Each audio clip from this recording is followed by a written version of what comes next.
વાસુદેવાય નમઃ. જીવનમાં મકાનને જેવડું હોય, બારણા જેવડા હોય એવડું તાળું હોતું નથી. અને દૂધમાં દહીં બનાવવું હોય તો મેરવણ દૂધ જેટલું હોતું નથી. એટલે બીજાને સુધારવા કરતાં એને સ્વીકારતા શીખશો અને એને સમજતા શીખશો તો તમારા જીવનમાં પરિવર્તન આવશે. એટલે જીવનમાં આપણે પોતાને સુધરવું હોય તો વેદવાણી બોલાય નહીં, પરંતુ એનું વર્તન કરાય અને એનો અનુભવ કરાય. એટલે જીવનમાં આપણે સુધરવા માટે આપણા મનનું કીધું આપણે કરાય નહીં. મનને શિખામણ અપાય કે મન તું મનન કરવું, સ્મરણ કરવું, સંકલ્પ વિપલ કરવાનું બંધ કરી દે અને એક હરિનામ સ્મરણ, હરિનું ભજન કરવાનું તું રાખ. હે બુદ્ધિ, તું સારા નરસા ખોટા વિચાર કરવાનું બંધ કરી દે. તું હરિ ચિંતન, હરિ સ્મરણ, હરિનામનું વિચાર કરવાનું ચાલુ કરી દે. અને તમારા અહંકાર, હે અહંકાર, તું મારું તારું તેમજ હું કરું છું એવું દેહાભિમાન ત્યાગી દે. અને એ દેહનું આસક્તિની વાતો તું બંધ કરી દે અને તું હરિનો થઈ જા. હરિ કરે સૌ મમ હિત છે, હું હરિનો હરિ મારા એવો અભિમાન રાખ તું. અને હે ચિત્ત, તું શાંત થઈ જા. ચિત્ત ખોટા ચિંતાનું તું છોડી દે અને જગતમાં જે થવાનું છે એ જ થવાનું છે, ઈશ્વરે ધાર્યું તે જ થવાનું છે. એટલે તું શાંત થઈ અને બ્રહ્માંડની રચના જે છે એના વિચાર કરી બ્રહ્મ સ્વરૂપ જે સત્ય સ્વરૂપ છે એનું ચિંતન કર અને ઈશ્વર ભજનમાં તારું ચિત્ત લગાવ. જ્યાં દ્રષ્ટિ જાય છે ત્યાં મન જાય છે અને જ્યાં મન જાય છે ત્યાં દ્રષ્ટિ જાય છે. એવો એકબીજાનો સંબંધ છે. એટલે દ્રષ્ટિ સહિત મનને પાછું વાળી શ્વાસોશ્વાસમાં સ્થિર કરવું અને ઈશ્વર ચિંતન કરી આનંદની અનુભૂતિ કરવી. માટે જીવનમાં તારે સ્થિર થવું હોય તો નાભી આકાશમાં સ્થિર થા, હૃદય આકાશમાં સ્થિર થઈ અને મનને મજબૂત કરવાનું સાધન ઓમનું તો ઉચ્ચારણ કર. શરીર શુદ્ધિ માટે તારે ઉપવાસ કરવાની જરૂર છે અને ચિત્તની શુદ્ધિ માટે એકાંતનું સેવન કરવાની જરૂર છે. એકાંતમાં જો એનો સદુપયોગ થાય તો એકાંત બહુ લાભદાયક છે, પણ જો એકાંતનો દુરુપયોગ થાય તો એકાંત તમારે પતનનું કારણ બને છે.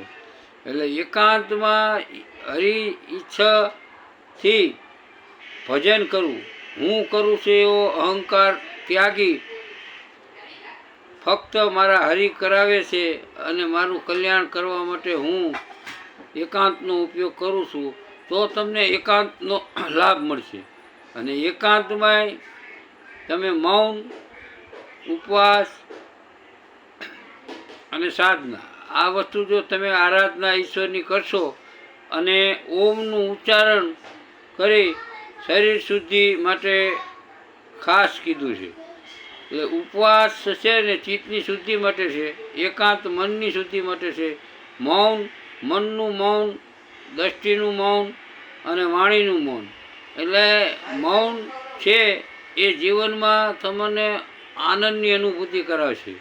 એટલે જો જીવનમાં તમારે ઈશ્વર આરાધના કરવી હોય તો પહેલાં ઉપવાસ, મૌન અને એકાગ્રતા કરી અને ઈશ્વર ભજન કરશો તો તમને તમારું જે સાંસારિક જીવન છે એમાંથી મુક્તિ અપાવશે અને તમારા ઇન્દ્રિયોની પ્રીતિ છોડાવી પ્રભુ પ્રીતિ કરાવશે.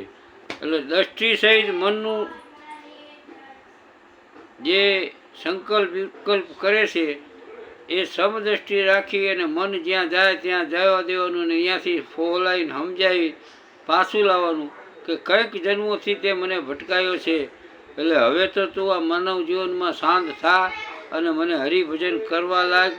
અને હે મન, તું હવે સંતોષ શાંતિ રાખી આનંદની અનુભૂતિ કરવાનો તારો ધ્યેય બદલી વાય. એટલે ઈશ્વરમાં ભજન કરવા માટે તમારે હૃદય આકાશમાં સ્થિર થઈ અને ઈશ્વર ભજન કરવું પડે. શ્વાસોશ્વાસમાં સ્થિરતા લેવાની છે અને શ્વાસ જાય સો છૂટે એટલે હમ સો હમ સો હમ, એ રીતે તમે શ્વાસોશ્વાસમાં સ્થિરતા થશે એટલે આપોઆપ તમારા શ્વાસ છે ને એ તમારા નાભીએ જઈ અને હૃદયમાં થઈ અને બ્રહ્માંડ જે તમારા ભ્રમણ છે ત્યાં થઈ અને એ શ્વાસ બહાર આવશે એ તમે નજરે નિહાળી શકશો. એટલે શ્વાસની સ્થિરતા કરવા માટે તમારે શરૂઆતમાં અનુલોમ વિલોમ કરી અને શ્વાસોશ્વાસ ઉપર સ્થિરતા લાવવાની છે. પછી ધીમે ધીમે શ્વાસના જે પૂરક કરી પછી ધીમે રેચક કરવાનું છે. એટલે શ્વાસને તમારે સહજ રીતે સ્થિરતા લાવવા માટે તમારે પોતાને જાગૃતિ લાવી અને ઈશ્વર ભજનમાં મનને સ્થિર કરવાનું છે. એટલે મૌન, એકાંત, ઉપવાસ આ ત્રણેય સાધનનું ઐક્ય એનું નામ સાધના. અને તમારે સાધના કરવી હોય તો પંચામૃત બનાવી અને ઉપવાસમાં એકાગ્રતા માટે પંચામૃત કીધું છે. તો એમાં ઘી 1 રૂપિયા ભાર, મધ 1.5 રૂપિયા ભાર, દહીં 2.5 રૂપિયા ભાર, સાકર 5 રૂપિયા ભાર અને દૂધ 10 રૂપિયા ભાર અને જળ 20 રૂપિયા ભાર લઈ અને તમે ઉપવાસ કરો એમાં ઉપયોગી થાય અને તમારી શરીર શુદ્ધિમાં પણ આ ઉપયોગી થાય અને આરોગ્યમાં પણ ઉપયોગી થાય. એટલે ફરીને હું કહું છું કે પંચામૃત કેવી રીતે બનાવવું, તો ઘી 1 રૂપિયા ભાર લેવાનું, મધ 1.5 રૂપિયા ભાર લેવાનું, દહીં 2.5 રૂપિયા ભાર લેવાનું, સાકર 5 રૂપિયા ભાર લેવાનું, દૂધ 10 રૂપિયા ભાર અને જળ 20 રૂપિયા ભાર લઈ અને એ પંચામૃત બનાવી અને તમારે મૌન, એકાંત, ઉપવાસ સાધના કરો ત્યારે આ ખોરાકની જગ્યાએ તમારે આ બધી શક્તિ, પ્રજ્ઞા, ચેતના આ બધી જાગૃત કરશે. એટલે જીવનમાં તમારે હરિભજન કરવું એના માટે આ સાધનામાં ઉપયોગી ખાસ છે. એટલે હરિભજન કરવા માટે આપણે આપણા મનના સંકલ્પ વિકલ્પના દ્રષ્ટા થવાનું છે, બુદ્ધિના પણ દ્રષ્ટા થવાનું, અહંકારને મારું તારું જે છે એ અભિમાન તમારે છોડાવવાનું છે અને ચિત્તના જે ચિત્તોને બીજું છે સંસારનું એ છોડાવી અને હરિનું ચિંતન કરવા તરફ તમારે પ્રયાણ કરવાનું છે. એટલે જીવનમાં બીજાને સુધારવા કરતાં આપણે સ્વયં સુધરી જવું અને આપણે બીજાને સાધનાનું કરવાનું કહેવા કરતાં આપણે સાધના કરતા થઈ જવું. અને સાધનાનો આનંદ છે ને એ બહુ અવિરત આનંદ છે. એટલે એ વસ્તુ છે ને એ કહેવા જેવી નથી પણ એ અનુભવવા જેવી છે. એટલે જીવન મળ્યું છે, માનવ દેહ મળ્યો છે તો ફરી ફરીને આ અવતાર નહીં મળે. માટે હરિનું ભજન કરી અને માનવ જીવનનું મહત્ત્વ સમજો. એ જ આપણે અભિના સાથે